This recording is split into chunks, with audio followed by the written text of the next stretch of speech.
Good transporters दी पंजवें रोज़ भी हड़ताल जारी। हड़ताल विच बैलन सूबाई ते इंटरसिटी बस ट्रांसपोर्टर्स नूं भी शामिल करन दा फैसला। गुड्स ट्रांसपोर्ट की बंदिश नाल सब्जी मंडियां समेत मार्केट भी सप्लाई चेन मुतासर होने लग पई है, जिसकी वजह तो जरूरी चीज़ों की किल्लत ते कीमतां विच इजाफे का खदशा वध गया है। बाबू साबू चौक उत्ते कायम हड़ताली कैंप विच ट्रांसपोर्टरां ने हुकूमत तू अपने मुतालबात मनण की अपील करते हुए एहतजाज जारी रखने का ऐलान किया है। ट्रांसपोर्टरां के मुताबिक मुज़ाकरात विच पंजाब हुकूमत नू 14 मुतालबात पेश किए गए हैं। ਅਸੀਂ ਕਹਿੰਦੇ ਹਾਂ ਕਿ ਤੇਲ ਦੀ ਕੀਮਤ ਦਾ ਇੱਕ ਠਹਿਰਾਓ ਹੋਣਾ ਚਾਹੀਦਾ।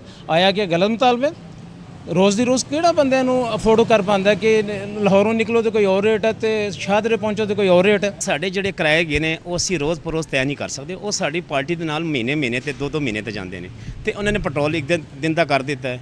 एक दिन के नाल सानू बड़ा नुकसानात हो रहे सी। दुकानदारों का कहना है कि हड़ताल की वजह नाल कल तू सब्जी मंडियां विच सब्जियां ते फ्रूट नहीं पहुंच रहे। मंडियां विच सब्जियां ते फ्रूट ना पहुंचने की वजह नाल अशिया की किल्लत पैदा हो रही है। जे हड़ताल होर लंबी हुई तां कीमतां विच भी इजाफा हो सकता है। साडे कोल समान नहीं पहुंच रहा और जिन्ना कोल पिया वो फिर अपनी मर्जी नाल रेट लगा रहे ने। शहरियां का कहना है कि मंडियां विच रोजमर्रा इस्तेमाल दीआं कुछ चीज़ां दी कीमतां विच इजाफा वेखण नूं मिलिया है, जिहदे नाल पहले ही महंगाई तो मुतासर आम बंदे दी मुश्किलात होर वध सकदियां ने। हर चीज़ का निज़ाम ट्रांसपोर्ट से ही चलता है तो ट्रांसपोर्ट बंद करती जाएगी तो हर चीज़ पहले महंगाई ने अरूज ते हैगी है, सारी गल होर अरूज ते चली जाएगी। एक पासे ट्रांसपोर्टर्स एहतजाज जारी रखे हुए ने ते दूजे पासे जरूरी चीज़ां दी किल्लत ते कीमतां विच इजाफे दा खदशा वध रहा है। आमिर नवीद चौधरी, चौपाल।